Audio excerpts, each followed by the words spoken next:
ओम शांति। आज की मुरली है 16 अक्टूबर 2025 की।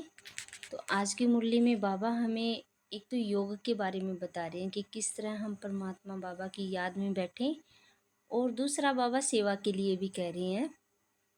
तो बाबा कह रहे हैं जब भी टाइम मिले एकांत में अनुभव करो कि मैं शरीर से न्यारी आत्मा हूँ। जिस तरह हम मन में विचार करते हैं इसी तरह मन में हमें एकांत में बैठ कर के ये अनुभव करना है कि मैं ये शरीर जो हड्डियों का ढांचा है, जिसमें जो खून है और मांसपेशियां हैं, ये सब मैं नहीं हूँ। जो हड्डियां हैं, जो अंदर बोलने वाला मन है, वो भी मैं नहीं हूँ। मैं तो एक आत्मा हूँ। जो भी चीज़ मैं देखती हूँ, मैं सोचती हूँ, सब कुछ करने वाली मैं एक आत्मा हूँ। और अमृत वेले भी उठकर बाबा को याद करो। फिर बाबा जो भी हमें पॉइंट मुरली में समझाते हैं उनका मनन चिंतन करो। इस तरह से बाबा योग का अभ्यास करने के लिए बोल रहे हैं। और बाबा कह रहे हैं भी अपने पुराने जो भी संस्कार हैं उनको प्रतिज्ञा कर परिवर्तन करो, और अपने में धारण करके फिर विश्व परिवर्तन की सेवा करनी है। हम विश्व कल्याणकारी हैं, लेकिन पहले स्वयं का परिवर्तन करना है। तो वो सिर्फ बाबा की याद से और मनन चिंतन से और एकांत में बैठकर अभ्यास से ही होगा। और एकांत में बैठकर आत्मा का अनुभव करना, प्रैक्टिस करना, ये ही बाबा ने बताया कि जीते जी मरना है। तो बाबा क्या कह रहे हैं, मीठे बच्चे जी मीठे बाबा, एकांत में बैठ अब ऐसा अभ्यास करो जो अनुभव हो मैं शरीर से भिन्न आत्मा हूँ। इसको ही जीते जी मरना कहा जाता है। एकांत का अर्थ क्या है? एकांत में बैठ तुमको कौन सा अनुभव करना है? उत्तर है एकांत का अर्थ है एक की याद में इस शरीर का अंत हो, अर्थात एकांत में बैठ ऐसा अनुभव करो मैं आत्मा इस शरीर चमड़ी को छोड़ बाप के पास जाती हूँ। कोई भी याद ना रहे, बैठे बैठे अशरीरी हो जाओ, जैसे कि हम इस शरीर से मर गए, बस हम आत्मा हैं, शिव बाबा के बच्चे हैं। इस प्रैक्टिस से देह भान छूटता जाएगा। तो ओम शांति। बच्चों को पहले पहले समझाते हैं कि मीठे मीठे बच्चों, जब यहाँ बैठते हो तो अपने को आत्मा समझ बाप को याद करते रहो, और कोई तरफ बुद्धि नहीं जानी चाहिए। ये तुम बच्चे जानते हो हम आत्मा हैं, पाठ हम आत्मा बजाती हैं इस शरीर द्वारा। आत्मा अविनाशी, शरीर विनाशी है। तो तुम बच्चों को देही अभिमानी बन बाप की याद में रहना है। हम आत्मा हैं, चाहे तो इन ऑर्गन से काम लेवें व ना लेवें, अपने को शरीर से अलग समझना है। बाबा कहते हैं अपने को आत्मा समझो, देह को भूलते जाओ। हम आत्मा इंडिपेंडेंट है। इसको हमको सिवाय एक बाप की और कोई याद नहीं करना है। तो जीते जी मौत की अवस्था में रहना, हम आत्मा का योग रहना है अब बाप के साथ। बाकी तो दुनिया से घर से मर गए, कहते हैं ना आप मरे मर गई दुनिया, अब जीते जी तुमको मरना है।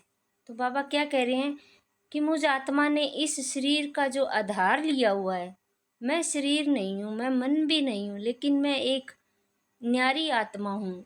इस जो हड्डी मांस का जो ये शरीर है, इसके अंदर मैं आत्मा हूँ। जैसे हमारे शरीर में पैर है, हाथ है, लेकिन ये पैर हाथ तो मैं नहीं हूँ। ये जो अंगूठा है उसको तो नहीं पता ये अंगूठा है, ये हमारा हाथ है, इसको तो नहीं पता कि ये हाथ है। इसको सोचने समझने वाली शक्ति कौन है? मैं आत्मा। तो यही प्रैक्टिस करनी है। बाबा कह रहे हैं ये हम जो श्वास लेते हैं, सुन रहे हैं कानों द्वारा, तो ये शक्ति कौन है? ये मैं आत्मा हूँ। तो इस तरह से अपने आप के और बाबा के साथ रहना है। अब जीते जी तुमको मरना है। हम आत्मा शिव बाबा के बच्चे हैं, शरीर का भान उड़ाते रहना चाहिए।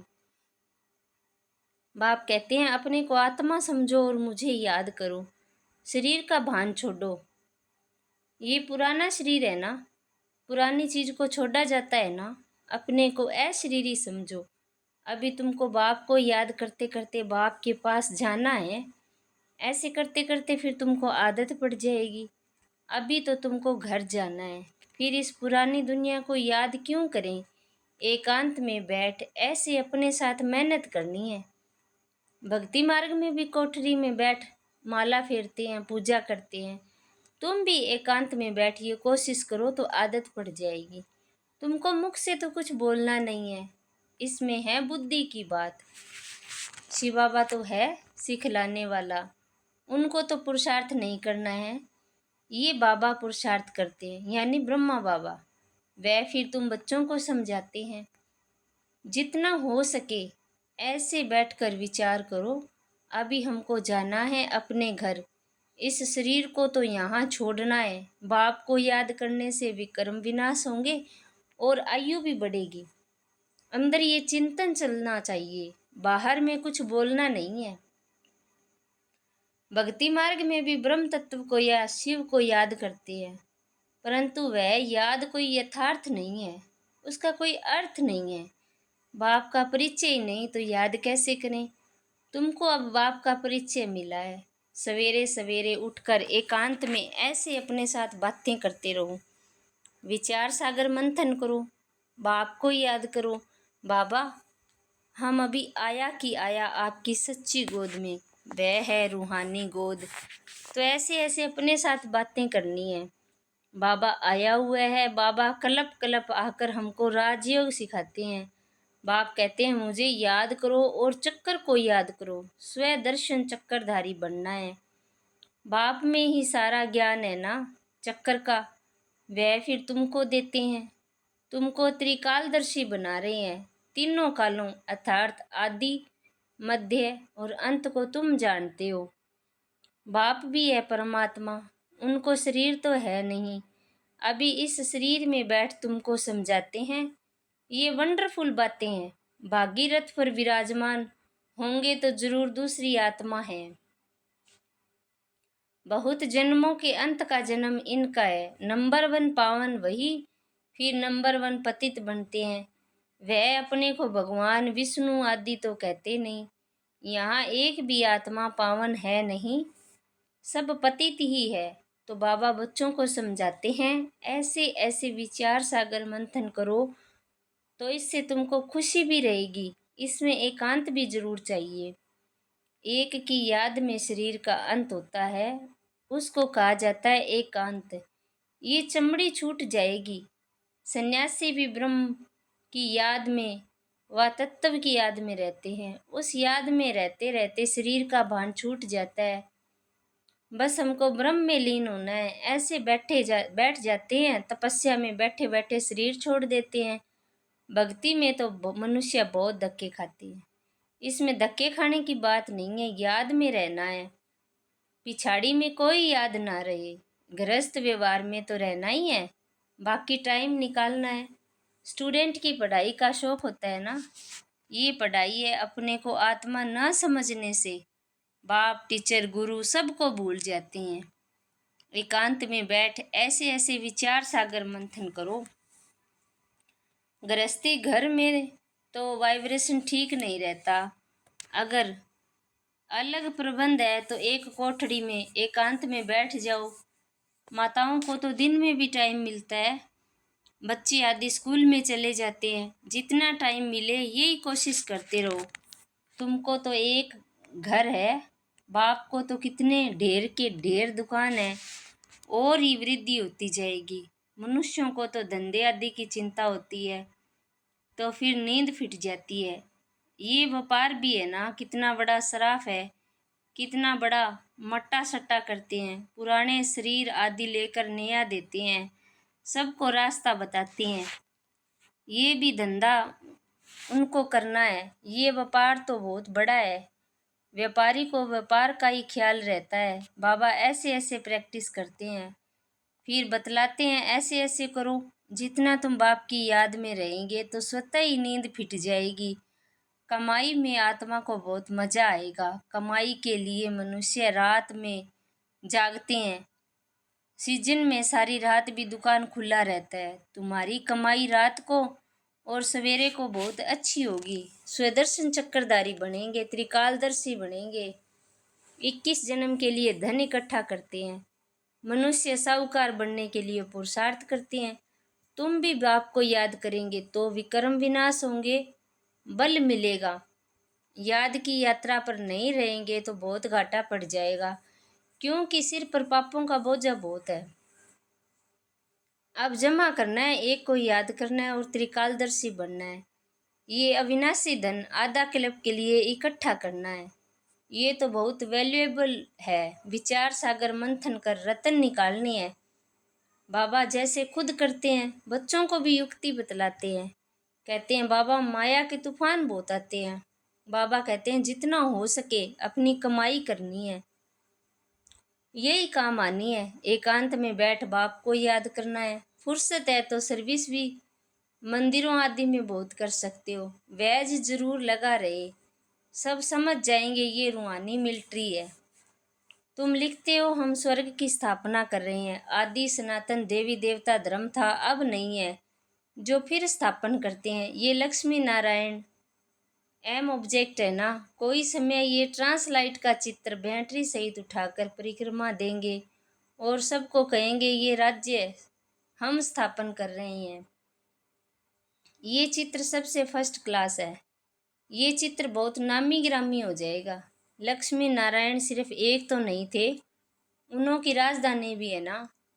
ये स्वराज्य स्थापन कर रहे हैं। अब बाप कहते हैं मन मना भव, बाप को याद करो तो विक्रम विनाश होंगे। कहते हैं हम गीता का सप्ताह मनाएंगे। ये सब प्लान कल्प पहले मुआफिक बन रहे हैं।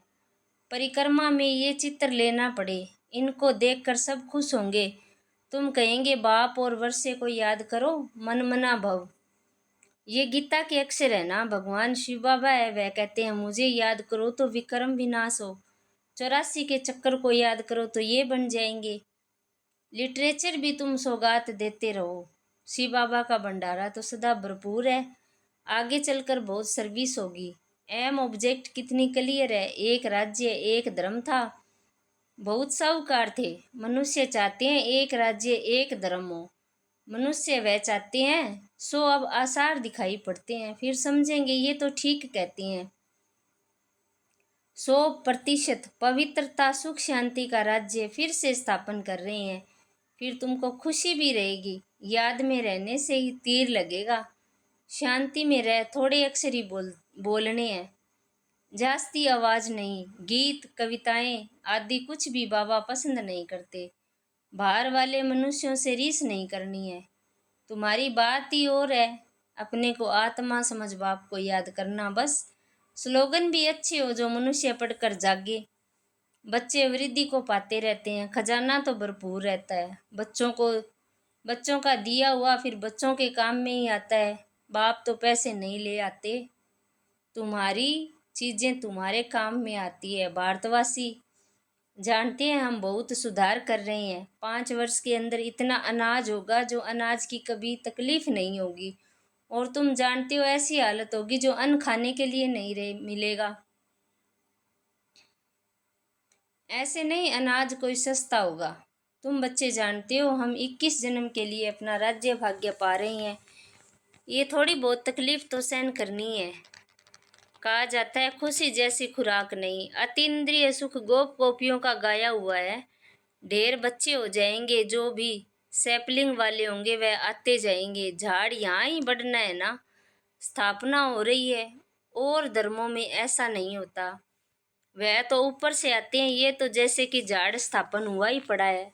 इसमें फिर नंबरवार आते जाएंगे, वृद्धि को पाते जाएंगे। तकलीफ कुछ नहीं, उन्हों को तो ऊपर से आकर पाठ बजाना ही है। इसमें महिमा की क्या बात है। धर्म संस्थापक के पिछाड़ी आते रहते हैं, वह शिक्षा क्या देंगे सदगति की, कुछ भी नहीं। यहाँ तो बाप भविष्य देवी देवता धर्म की स्थापना कर रहे हैं। संगम युग पर नया सैपलिंग लगाते हैं। पहले पौधों को गमले में लगाकर फिर नीचे लगा देते हैं, वृद्धि होती जाती है। तुम भी अब पौधा लगा रहे हो, फिर सतयुग में वृद्धि को पाए राज्य भाग्य पाएंगे। तुम नई दुनिया की स्थापना कर रहे हो।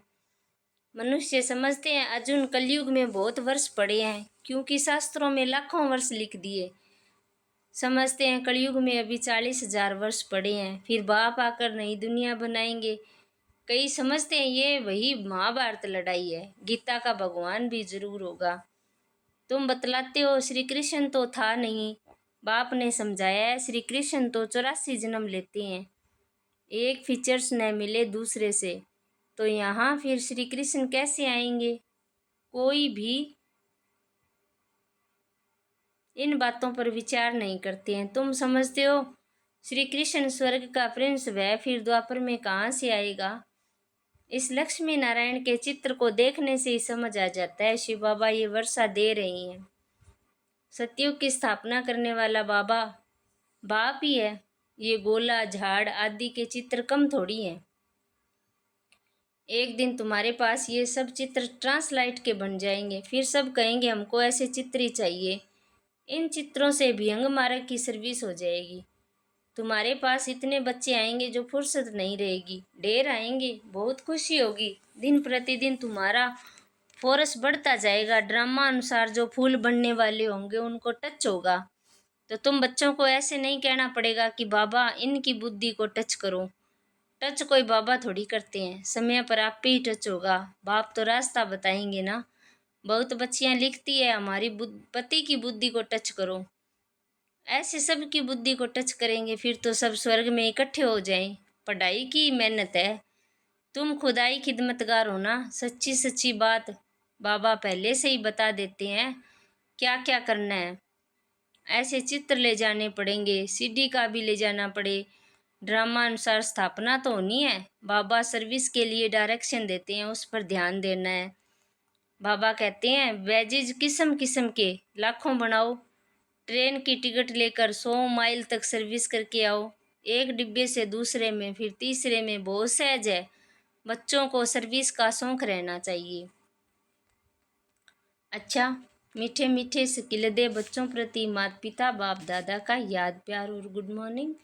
रूहानी बाप की रूहानी बच्चों को नमस्ते। धारणा के लिए मुख्य सार है विचार सागर मंथन कर अच्छे अच्छे रतन निकालने हैं, कमाई जमा करनी है, सच्चा सच्चा खुदाई खिदमतगार बन सेवा करनी है।